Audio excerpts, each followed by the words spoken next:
오늘은 서가열의 부처님께서 이 땅에 출현하셔서 80여 성상을 함께 하시다가 2566년 전에 열반하신 날입니다. 우리가 부처님의 생애를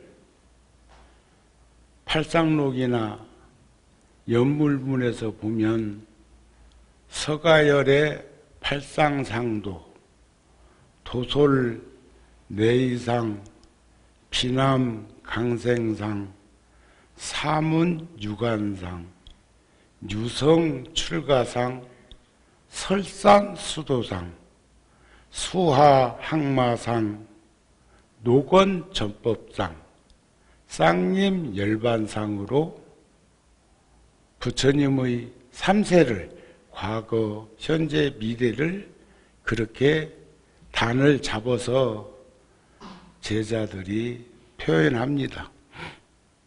그러나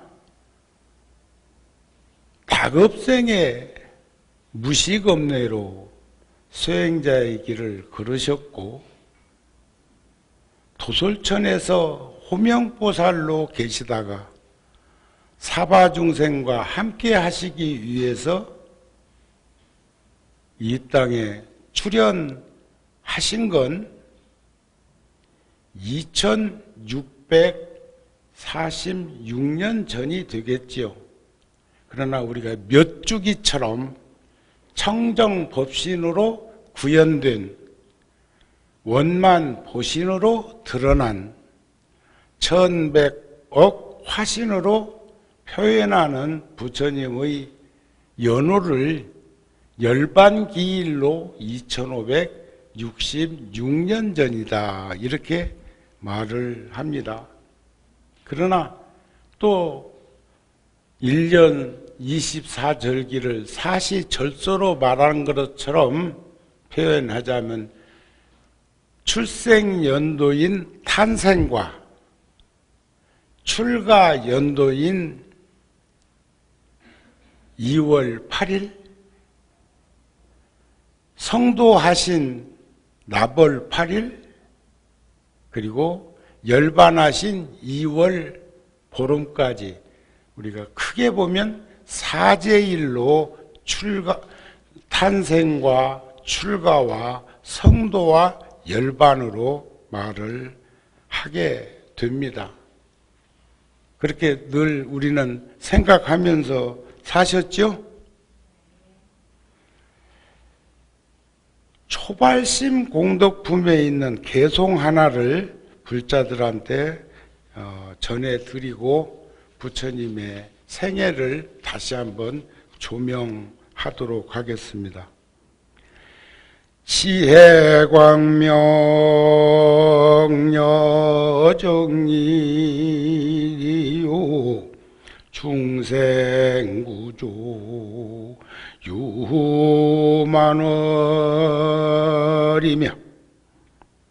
공덕상용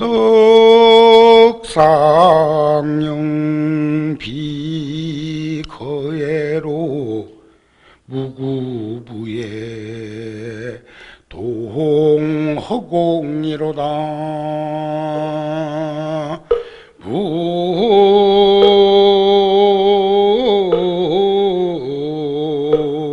아미타불.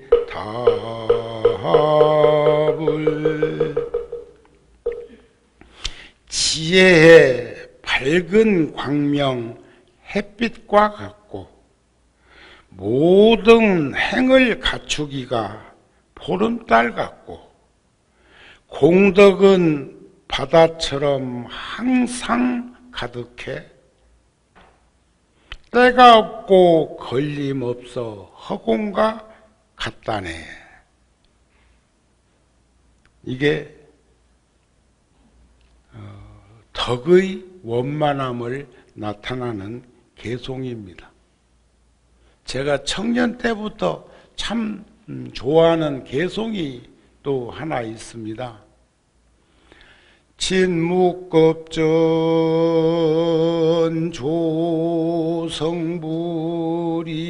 조성불이었건만 이도중생 현사가 나셨네. 위의 덕상이 월윤만하사 삼계 중작대도사이시니라.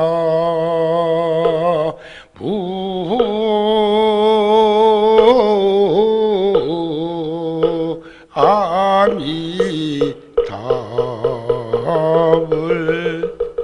거의 이 개송의 내용은 같은 말씀이에요. 진묵급 이전에 이미 깨달음을 이루었건만 도솔촌에서 사바세계에 오셔서 그 고행 난행을 하시면서 출가자의 길을 걷고 부귀영화를 헌시창처럼 버리고 오신 이런 모습들은 중생들을 제도하기 위함이라. 30이상 80종의 원만상은 보름달 같으다. 여기도 지금 모든 행 갖추기가 보름달 같고 지혜의 밝은 광명은 햇빛과 같고 공덕은 바다처럼 항상 가득해 때가 없고 걸림없어 허공과 같네. 허공보다 더 큰 건 우주고 자연이고 열반인데 거기까지 가면 뭐 어쩌겠어요.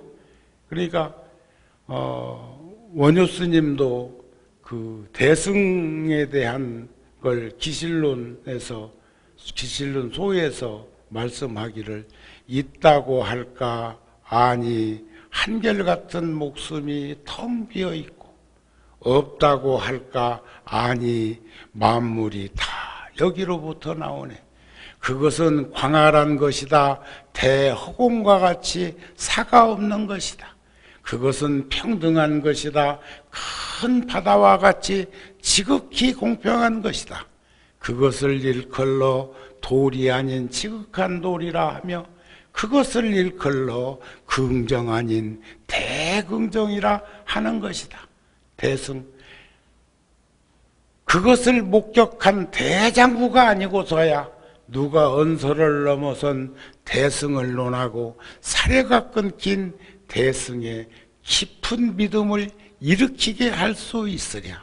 이게 제가 청년 때 기실론 공부할 때 그 찬을 보고 얼마나 좋았던지 벌써 40년이 지났지만 이렇게 가슴에 책임질을 하고 있는 걸 보면 이 허공만 해도 큰 바다만 해도 엄청난 건데 대승 불교를 표현한 그런데 하물며 부처님의 광대무변한 대방광 환경의 초발심에 대해서 보리심에 대해서 찬을 하려면 어떤 말로 거기에 다가갈 수가 있겠습니까?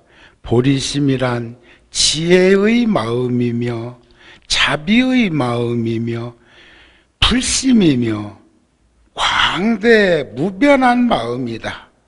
이와 같은 보리심을 일으킨 보살은 스스로 대승보살의 기본 덕목인 육바라밀을 잘 닦아 행하고 중생에게 바른 수행을 권해서 삼계의 안락을 받게 한다. 욕계, 색계, 무색계, 아까 진묵겁전에 조성불이었건만 유도중생 현세가 나셨네. 유의덕상이 월윤만하사 저 삼계 중생들을 인도하시는, 인도할 도자는 길도자 밑에 마디촌을 붙인 거예요. 그 스승이시다. 그렇게 이제 말씀을 하셨단 말이에요. 근데 욕계는, 색계는, 무색계는 욕계 6천, 색계 18천, 무색계 4천이 있다고 그래. 28천. 그래서 아침 범종을 칠 때는 28번을 칩니다. 욕계, 색계, 무색계 다 전해지라고. 그 다음에 저녁에 33번 치는 것은 저 33천, 도솔촌, 내원궁까지, 이게 육도 가운데 가장 좋은 세상이 그 도솔천이라고 하는데, 미륵보살님도 거기서 지금 일생보처에 올라가지고 이제 부처님이 되셔서 화연으로 용화세계를 이루기 위해서 기다리고 있는데, 그러면 시간이 인간 세상으로 따져보니까 56억 7천만 년이라냐. 그러니까 지금 지구 나이가 한 45억 년에서 50억 년 됐다는데, 지구가 다시 어디서 생겨야 거기 오실 건가. 그런 생각을 청년 때는 해본 적도 있습니다. 그리고 욕계는 욕구, 욕망, 욕심의 세상, 우리들이 살고 있는 이 세상을 욕계라고 생각하시면 됩니다. 색계는 물질의 세상인데, 그러니까 욕계는 밥을 먹어야 배부른 세상, 비유를 하자면, 색계는 냄새를 맡으면 배부른 세상, 무색계는 생각만 해도 배부른 세상. 어디가 제일 좋겠어요? 응? 그래도 욕계가 제일 좋다고 하는 이도 있고, 어떤 이는 무색계가 좋겠다고 하는 이도 있네. 어디가 좋아? 자신 있게. 나한테 걸렸어. 거기는 월화의 공동묘지요. 생각으로 다 모든 것이 다 이루어져 버리는데, 하다 생각할 게 없고, 심심하면 생사에 대해서 생각을 하다가 죽는 건 어떤 것인가 하면 죽어버린다? 죽은 자는 말이 없어?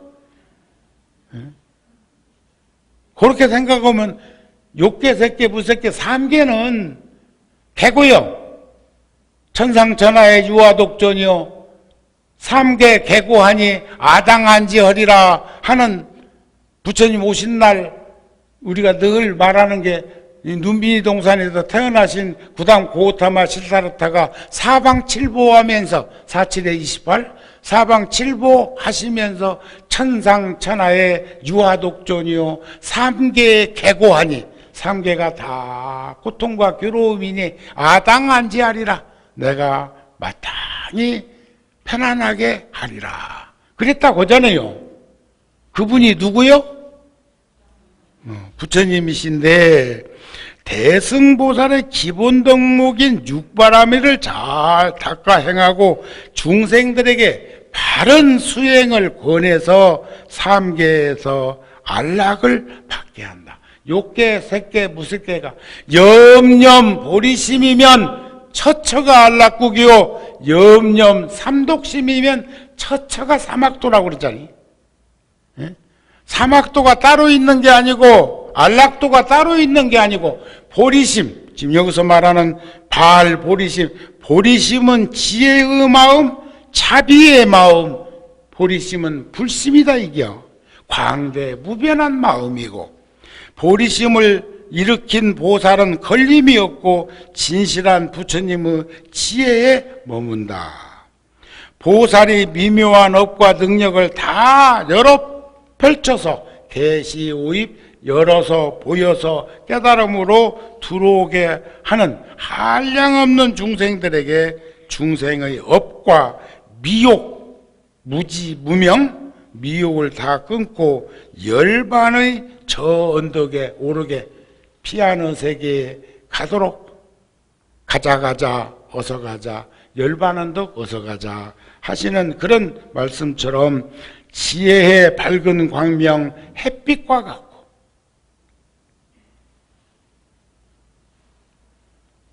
뉴스 보다가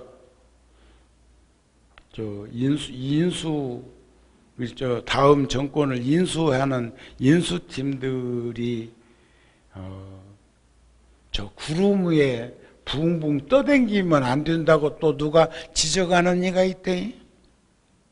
그래, 구름 위에 떠댕기면 허공만 보이지, 또 구름 밑에 있는 세상은 안 보이지. 그래가지고 어려움을 겪게 된다고 하는 그런 조언을 하는 분도 뉴스에 나와서 하던데, 그분들은 말 안 하면 입에 뭐 종기가 나나. 응? 모든 행을 갖추기가 보름달 같고 공덕은 바다처럼 항상 가득해 때가 없고 걸림없어 허공 같아라. 좋으시죠? 그렇게 깨닫고 보살이 되고 보리심을 지니게 되면 한 말씀 한 말씀이 이렇게 어디에도 걸림이 없으면서도 편안하잖아요. 지금 방금 들려드린 이런 개송이나 내용들을 들어보면 마음이 편해요? 무거워요? 편안하잖아요. 그게 막 진진 잘 차리고 무궁무진해. 화엄경만 해도 10조구만 5048차 10조구만. 그걸 누가 쉬어봤나? 참 할 일도 없었나? 아니, 은하의 일도양다라는 것처럼 다 깨달으면, 지혜가 있으면 관하면 보인단 말이야. 엑스레이로 투시되는 것처럼. 이해가 되셨지요? 보리심을 일으킨 보살은 덕을 표현하는 명구여서 방금 보리심을 일으킨 보살의 덕을 표현한 것이 지혜의 밝은 광명 햇빛과 같고 모든 행 갖추기가 보름달 같고 공덕은 바다처럼 항상 가득해서 때가 없고 걸림없고 허공과 같은 그러한. 그래서 부처님이 열반경에 보면 세존이시여, 부처님께서는 어찌해서 무슨 연고로 2월 달에 열반하시려 하십니까? 요즘은 제가 매주 일요일 날 또 뭐 초하루 보름 포교당을 이렇게 순번 정해가지고 불자들이 원하는 곳이면 지금 이렇게 늘 가고 있는데, 오늘은 열반제일이니까 부처님 열반 제가 20년 전에 30년 전에, 와, 시간 이렇게, 그러니까 지금까지 살아온 시간이 이렇게 빨리 간 것 보면 남은 시간은 더 빠르겠지? 있을 때 자주 봅시다. 응? 언제 앞서거니 뒤서거니 하다가 사바세계 이제 종결 지어야 되고, 또 어느 세상에서 우리가 다시 만날지는 모르지만 정우 스님은 19월심 저 티벳 오지 척박한 땅에 가서 이제는 걸림없이, 지금도 뭐 걸림 없이 살아왔지, 뭐 이만큼 살았으면 잘 산 거죠. 잘 산 거 아니요?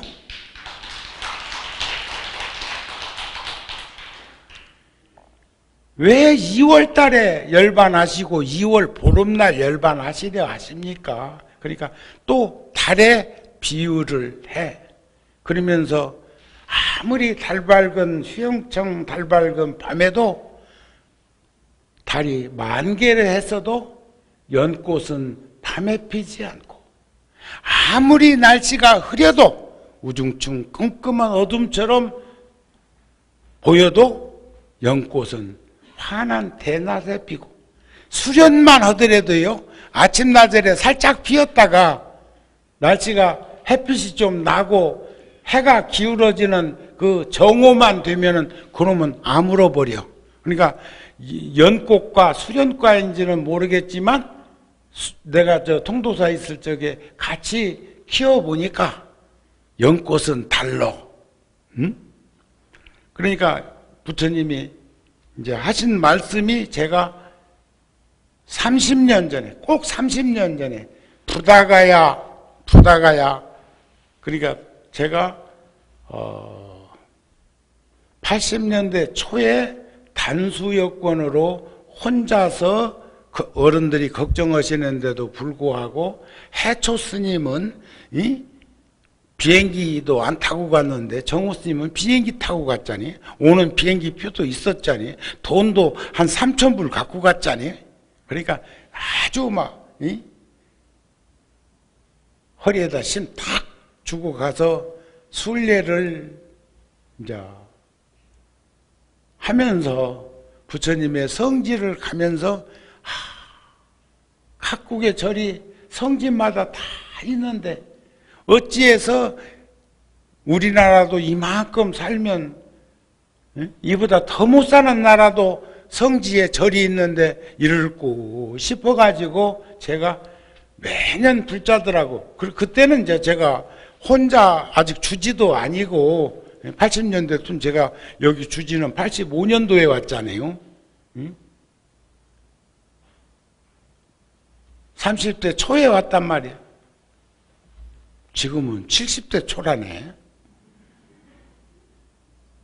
그러는데 그게 안타까워서 그 후로 불자들하고 구룡사에서 성지순례를 가기 시작하면서 갈 때마다 조금씩 내가 가져가는 것, 불자들이 조금씩 나한테 걷어준 거, 그것을 계속 모았어요. 모았어. 그랬더니 91년도, 92년도 그 무렵에 우리 이제 그때 한창 화엄경 살림법회 하고 그럴 때입니다. 한 번씩 가면 막 한 7, 80명씩 성지순례를 가고 그런 시절도 있었어. 갈 때마다 막 사람 키보다 더 큰 가방에다 뭘 다 넣어갖고 가가지고 나중에는 빈 가방 갖고 오기, 가방도 줄 수 있으면 주고 오기. 그래가지고 밍크 담요, 신발, 쓰레빠, 별것 다 또 절도 스님들 생활하는 승방도 지어주고 네팔 같은 데 가서는 지금까지도 그런 인연을 맺고 있고 안 그럽니까? 아시지요? 그러는데 부다가에서 열심히 기도하는 스님이 있어가지고 아이고 내가 1년에 한 번씩 오면 한 2, 3일이나 거기에 성지순례를 해야 되니까 있을까 말까 한데 잘 사는 스님이 있으면 사시도록 해드려야지 해가지고 땅을 2,600평을 샀다고요. 그랬는데 돈을 주고 왔는데 전화가 오기를 돈이 좀 모자란대야. 그래가지고 92년도에 성지순례하고 온 지 한 달도 안 됐는데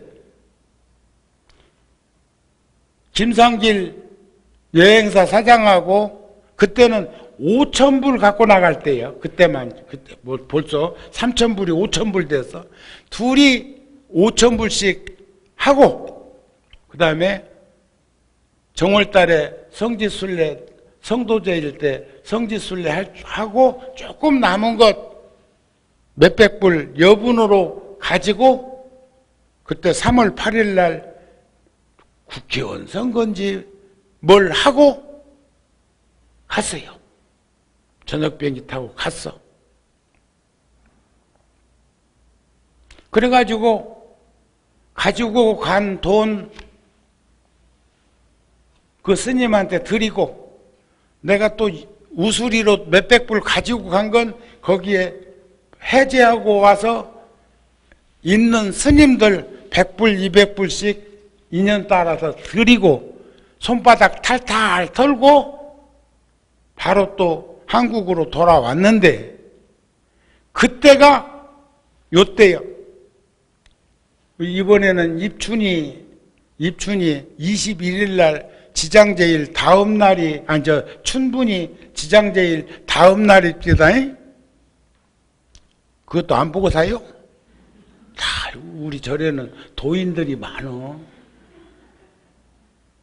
춘분이 그래서 금년부터는 3시 반에 도량 서거던 걸 금년부터는 4시에 도량 서거기로 했어요. 스님들 너무 도시에 살면서 힘든데 그걸 진즉에 그렇게 해드렸어야 되는데 도량 서거고 종성하고 나면 4시가 되니까 예불 모시고 기도하고 5시에 마치는 걸로 했는데 얼마 전에 통도사 가니까 통도사는 새벽 3시에 예불하던 것을 4시로 늦췄더라고요. 전 주지스님이. 그래가지고 하고 나서 기도 마치고 조금 있다가 공양 시간 되면 6시에 아침 공양 하루 조로로 모이고 하는 걸 보면 그게 좋겠다 싶어서 우리도 그렇게 하기로 했어요. 근데 부처님 열반경에 보면 부처님이 열반하시자 사라수 나뭇잎이 우수수 눈처럼, 그러니까 은사시 나무를 조금 똑같지는 않지만 빗대서 생각해 보면 돼요. 그런데 그때가 열반제의를 제가 처음으로 인도에서 부다가야에서 맞이했는데 부다가야 보리수나무 밑에 가니까 보리수잎이 툭툭툭툭툭 떨어져. 그래 내 생각에는 그게 오리지널이잖니. 그냥 버는 대낮에 따올 수는 없지만 떨어지는 이파리는 주워와도 안 되겠나 싶어서 가지고 간 책갈피에다가 떨어지는 보리수잎을 차곡차곡 해가지고 우리 옛날에 크로바 같은 것도 말려보고 들국화 같은 것도 말려보고 한 그런 기억들 있으시죠? 그래갖고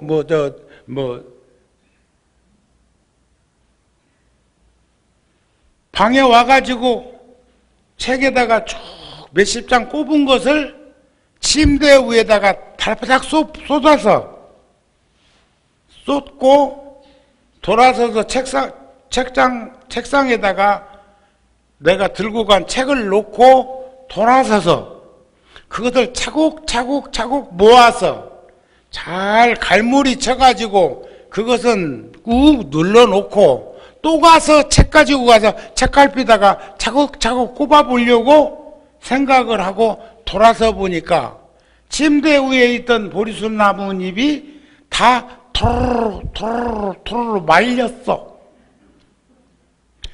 거기서 제가 크게 뉘우침과 깨달음이 있었던 것은 뭐냐? 그 보리수가 표상적으로 부처님을 상징한다고 하더라도 복진타락이라 복을 다 소멸하고 나면 10개 꽃감 대에다 꼽아놓은 것 양쪽으로 5개씩 빼먹고 나면 빈 대만 남듯이 오리지널 보리수잎도 명이 다해서 떨어지니 저렇게 낙엽으로 뒹굴고 말리는구나. 그런데 그냥 나무에 붙어 있을 때의 이파리를 따서 말리면 그때는 그대로 모습을 갖추어져 있습니다. 그래서 우리는 거기서 내가 느낀 것은 복과 덕과 지혜는 증장시킬지언정, 여기서 말하는 보리심이 있어야, 보리심을 일으키면 선근장양한다고 그래서 선근과 지혜가 잡입니다. 착한 사람이 지혜가 있을 때 자비행을 할 수가 있습니다. 보리심은 방편이에요. 보리심이 있는 이는 각각 상대의 근기설법을 해서 그가 어디가 가려운지.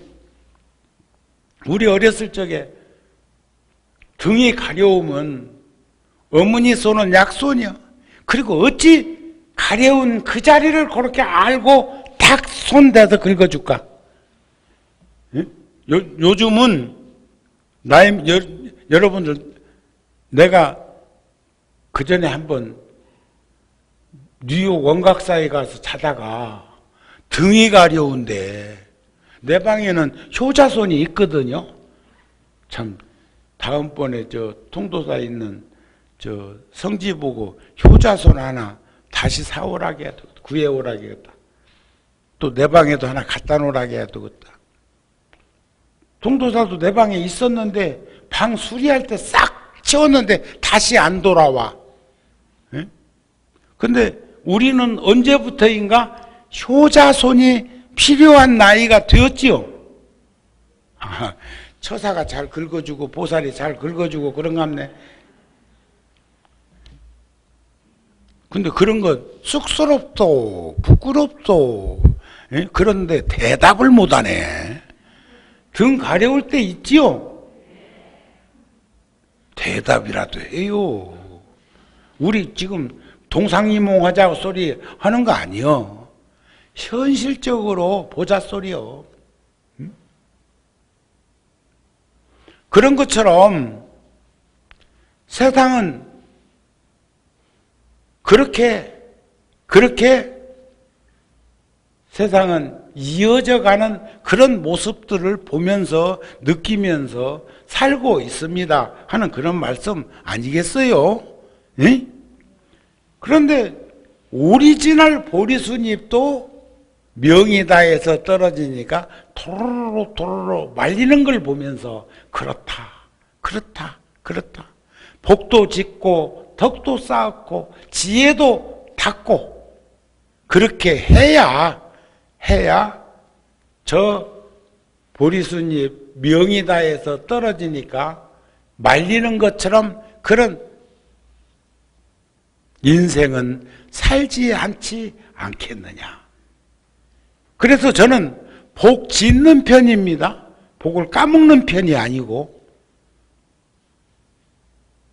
이 말은 여러분들이 계셔서 줄 수도 있지만 나누고 주는 것만큼 좋은 것이 어디 있을까 싶은 그런 마음을 지니고 산다. 그런 말씀이에요.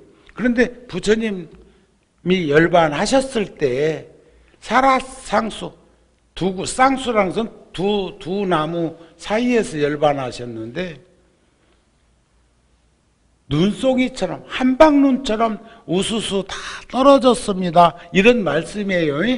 그런데 보리수잎도 열반제일 때 그렇게 채 떨어지는데 단 한 가지 다른 점은 3, 4일 사이에 이파리는 떨어지면서 3, 4일 사이에 이파리는 다시 복원되었더라. 구룡사에서도 보리수를 키워본 적이 있었는데 이게 아열대 그런 쪽에서 생성하던 보리수를 인도 대사가 인도 장관이 올 때 구룡사하고 인도하고 인연 많다 해서 우리한테 기증을 하고 갔었는데 그 나무를 잘못 키워가지고 어려움을 겪게 만들었고 화원으로 보냈는데 살았는지 죽었는지 얼마나 컸는지 안 가져오네. 나도 까마득히 잃어버렸는데 다시 수소문해서 찾아야 되겠구만. 우리나라에 적응한 보리수도 제가 지리산 천은사 보리수를 통도사에다가 여러 그루 심었고 사리탑 안에도 심어놓고 있는데 그것도 거름을 주고 키워야 되는데 우리가 언젠가 장성 백양사 성지순례 갔을 때 마침 못 심을 무렵에 보리수도 꽃을 피우는데 그 향기가 신동했던 그런 기억들을 가지고 계실 거예요. 그런데 이 보리수잎은 새순이 하나 나오려고 하면 먼저 나왔던 보리수잎이 싹 감싸고 있어 이렇게.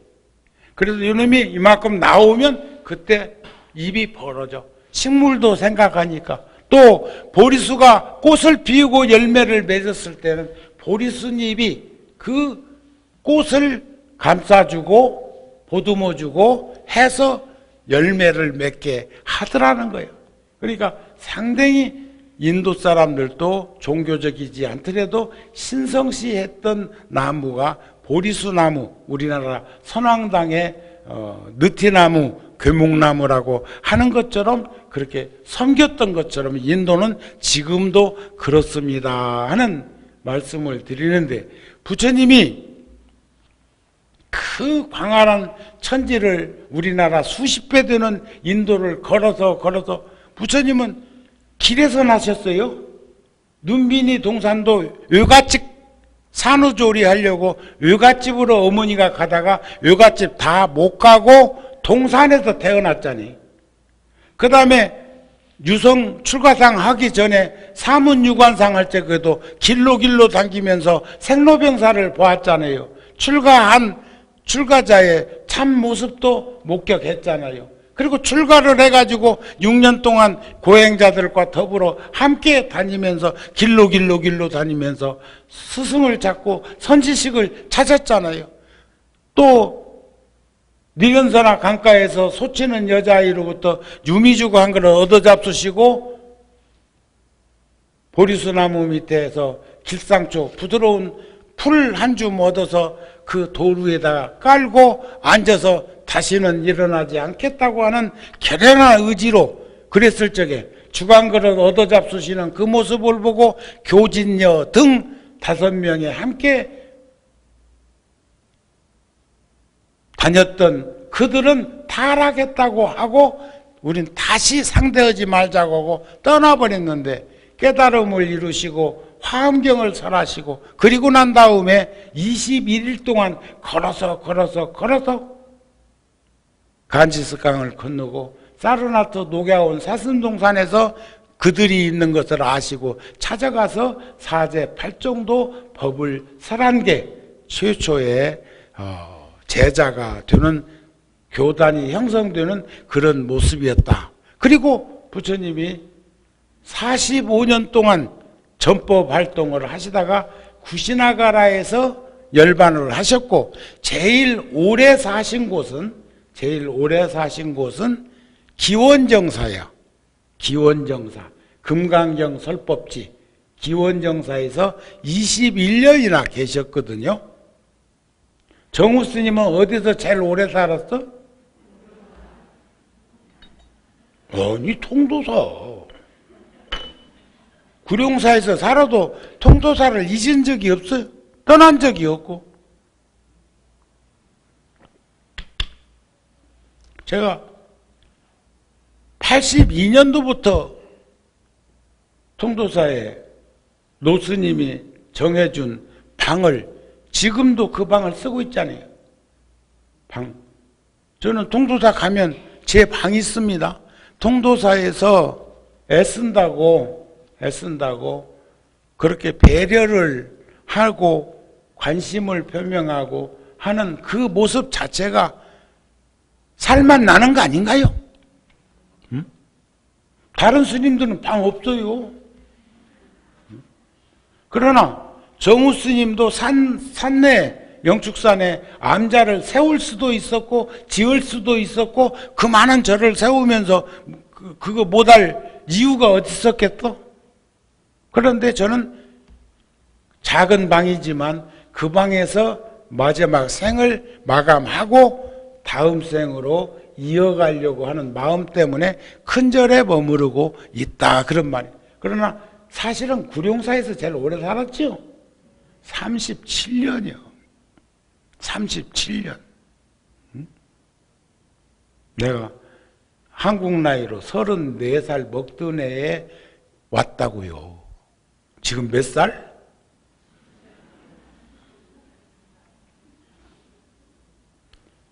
그런데 부처님께서는 29세에 출가해서 35세에 깨달음을 이루시고 45년 동안 전법의 길을 걸으실 때 눈빈이 동산에 있는 가비라국에 10년 만에 가셨어. 10년. 유성 출가한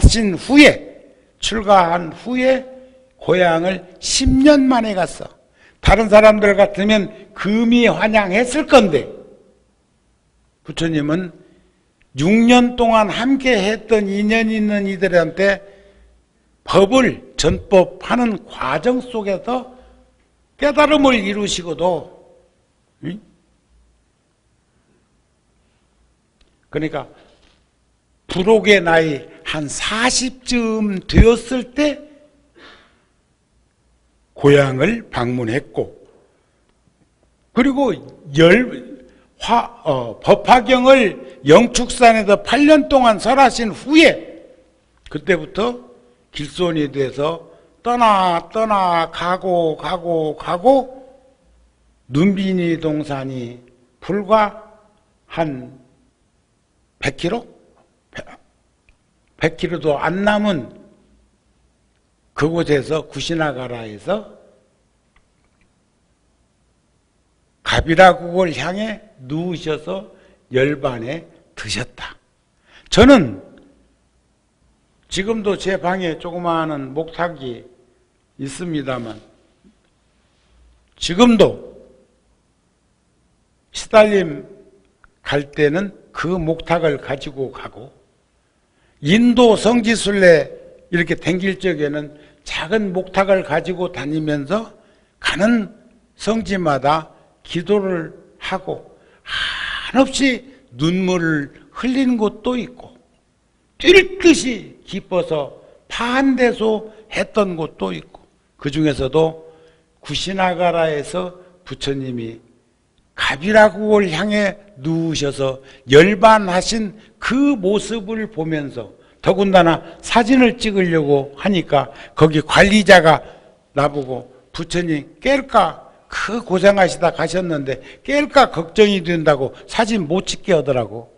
그래서 감격했어. 제가 그 사람한테 사진을 못 찍더라도, 지금은 내 방 앞에 그 3층 그 복도에 그 열반상 있는 그 불상이 구시나가라 사라상수 나무 밑에서 열반하신 모습을 열반당에 모셔져 있는 불상인데, 그 다음에 갔더니요 찍으라고 하더라고.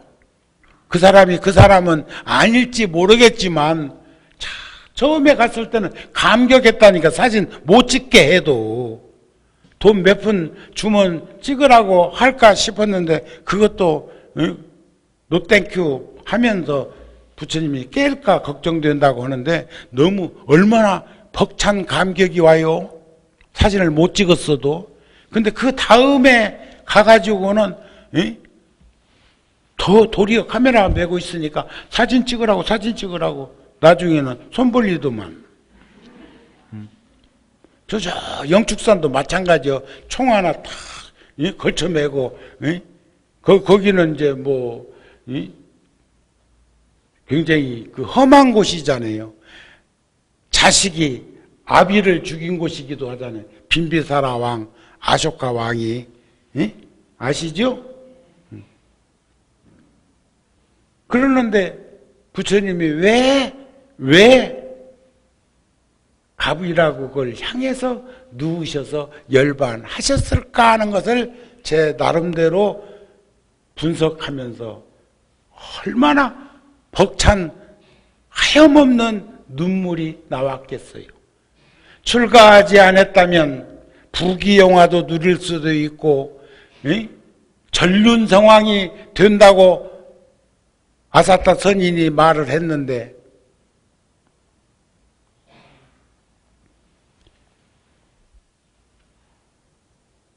그런데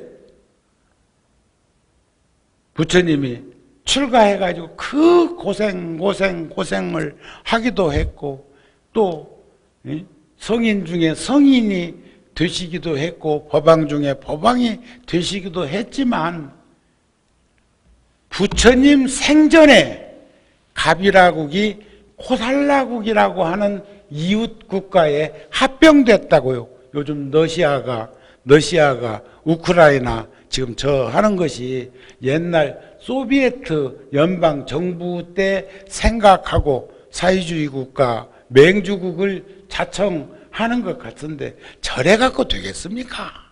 저래 가지고 지금 벌써 진즉에 지금 제가 다른 때 같으면 마음을 내가지고 곡간 그냥 탁탁 긁어서라도 내가 성금을 갖다 냈을 건데 지금 구룡사에서는 또 이 어려운 시기에 또 뭘 또 하나 저질러 놨잖아요 지금. 그래서 머리 오고 가슴 오고 머리 오고 가슴 오고 지금 자꾸 논의를 하고 있습니다. 하기는 할 거예요. 그래서 관세음보살님 앞에 들어오는 그 불정금은 거기다 더 보태야 되겠지만 홍보문화재단에서도 좀 내놔야 되겠지만 종단을 통해서 우크라이나 대사관에다가 전해질 수 있도록 또 하나는 지금 울진 또 강원도 강릉 그 주변에 서울만큼 탔다고 그러잖아요. 서울 땅만큼. 지금 코로나는 뭐 어저께 40만 명 넘었다며요? 인자 지금 한 800만 가까이 지금 코로나 확진된 사람이 한 800만인데 최소한 한 1000만만 넘으면 면역 체계가 좀 변화가 있어가지고 어찌고 저찌고 하고 괜찮을 거라고 하고 한 2, 3주만 있으면 이제 시위에서는 마스크도 벗고 영업시간도 12시 넘으로 뭐 해주고 그거 다 유럽이나 미국은 진즉에 한 거요. 우리 참 우리나라 백성들은 착해. 시키는 대로 잘 들어. 그런데 전에는 어느 집에선가 코로나가 하나 확진되면 그 집 식구들은 전부 연금됐잖아요. 격리됐잖아요. 근데 이제는 상관없대야. 그 사람은 그 사람이고 일 보랴. 그리고 걸리는 사람이 좀 더 늘어나야 좋다노만. 면역이 뭐라면 그런 놈의 일을 왜 이렇게 지금까지 볶아먹었는고. 우리 건강을 위해서 그랬겠지. 그렇게 위로를 하고 말아야지. 한수 더 떠서 눈을 좀 크게 뜨면 여기서 막 또 불기운이 용광로가 막 부글부글 끓게 되는 사람들이 많을겨. 내가 가능하면 이제 이런 얘기 저런 얘기 안고 살라고 그러는데 또 나오네. 자, 이제 갈무리를 치겠습니다. 서산대사의 선가구감에 보면 재불조사 출세는 무기파랑이라는 말이 있어요. 모든 부처님과 조사가 세상에 출현한 것은 바람 불지 아니하나 파도가 일어남과 같다. 사건이요, 사건. 부처님이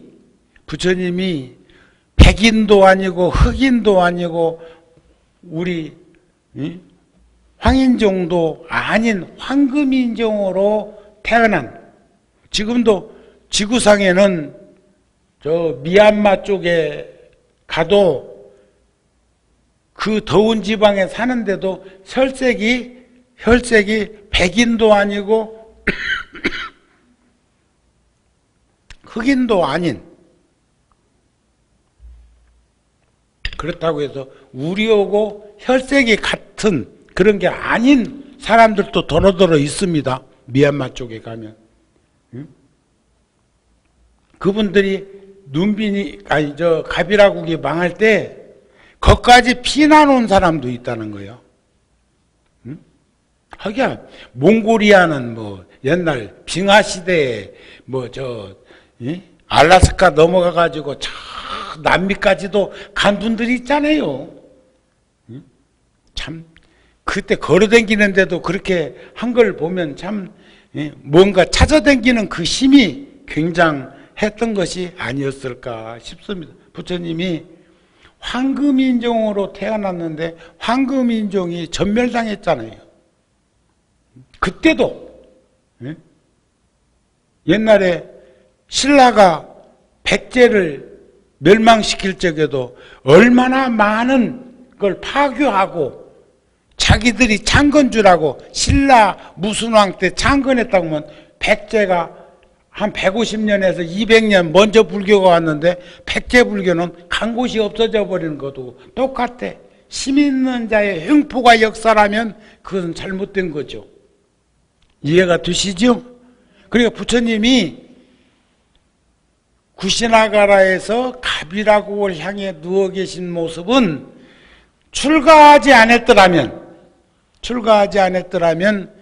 갑이라국이 망하지도 않았을 것이고 내 백성들이 죽임을 당하지도 않았을 거라는 그 마음 때문에 거기까지 가셔서 그쪽을 향해서 누우셨다고 생각을 하니까 인간적으로 얼마나 가슴 떨리는 감격함이 몰려왔겠느냐 이런 말씀이에요.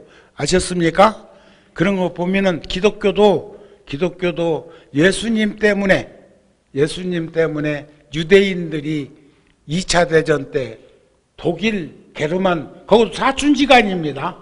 유대인하고 게르만 독일 민족하고 사춘. 다 거슬러 올라가면 돼지하고 인간하고 사춘이라는데 진화를 그렇게 했을 뿐이지. 자, 깊이 들여다보면 재밌는 일이 많아요. 아셨습니까? 부처님은 그래서 갑이라고 가까이 가서 그쪽을 향해서 안타까운 마음을 표출하고 열반하셨구나 하는 마음이 부처님 제자된 것이 뛸 듯이 깊었었다는 거예요. 그래서 끝으로 2월에 부처님이 열반하신 이유는 2월은 봄이다.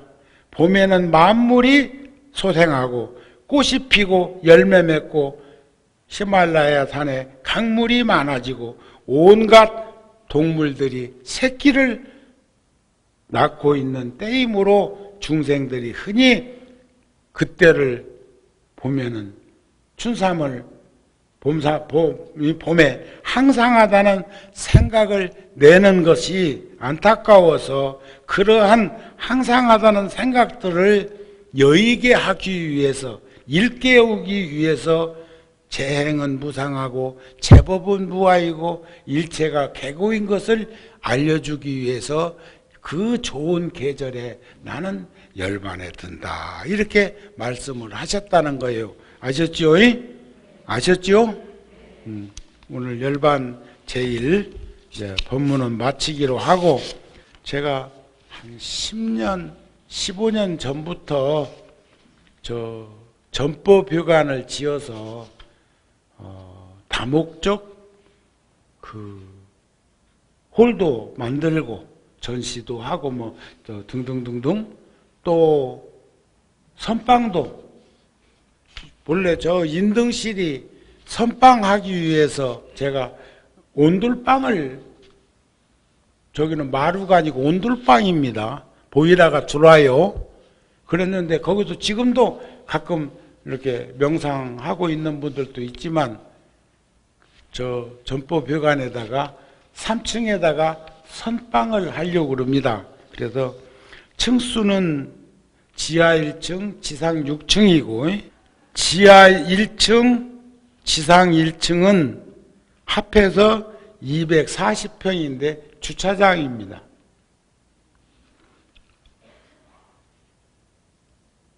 그 다음에 2층은 100평짜리 큰 방입니다.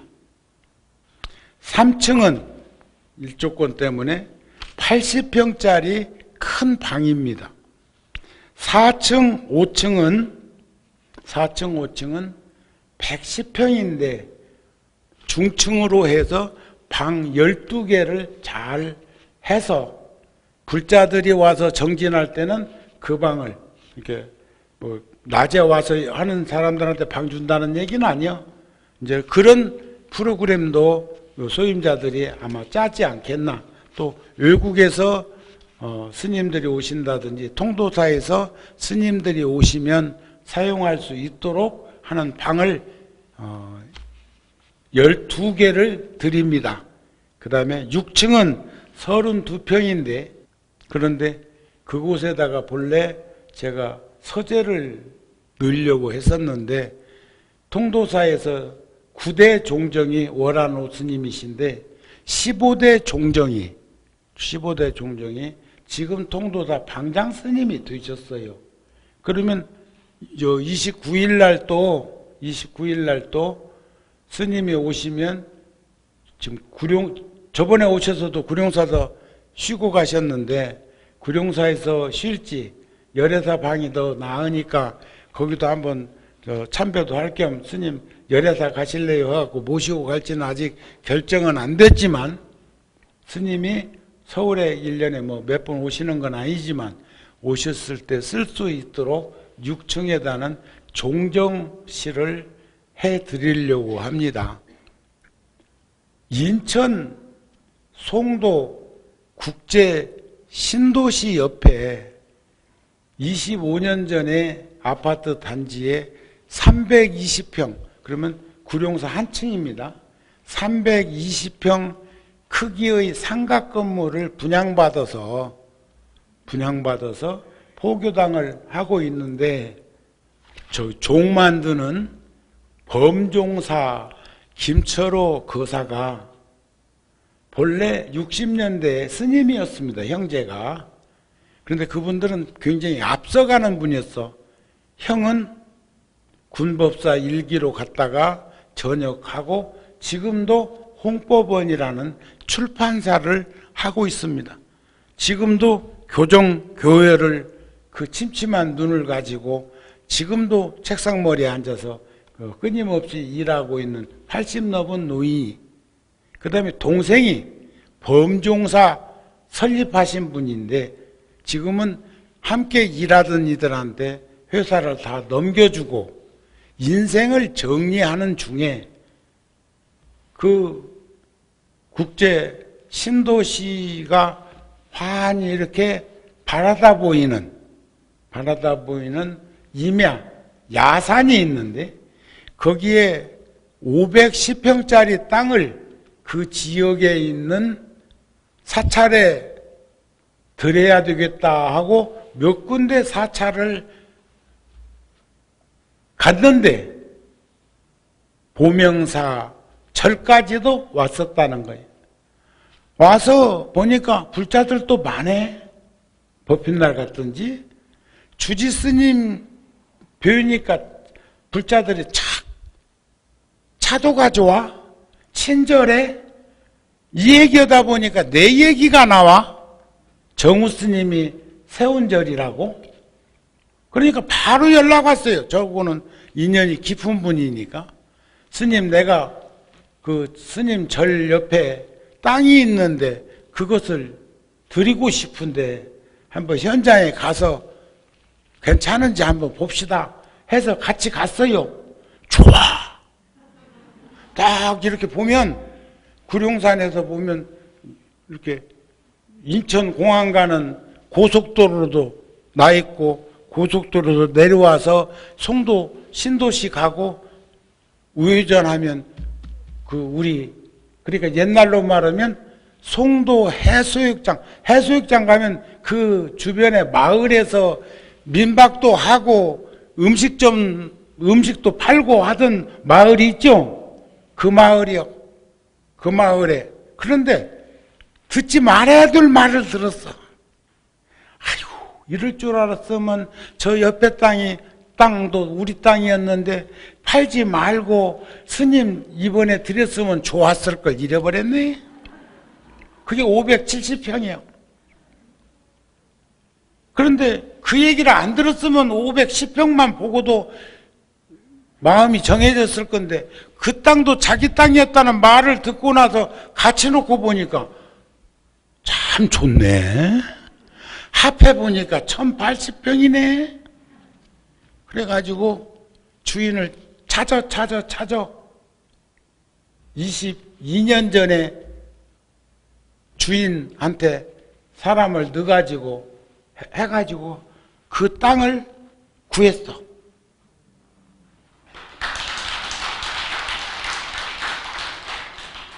자, 그래서 아주 국제 신도시가 내려다 보이는 1080평이라는 임야를 보명사 이름으로 그렇게 등기해가지고 며칠 전에 등기해가지고 그 절에다가 심과 용기와 지혜로 그 갈무리를 칠하고 내 생전에야 할지 못할지는 모르지만 그렇게 했습니다. 잘했죠?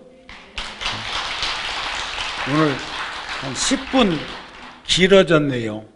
하여튼 부처님 열반 2566년 부처님 열반하신 날은 청정법신으로 발현된 날이라는 것을 생각했으면 좋겠습니다.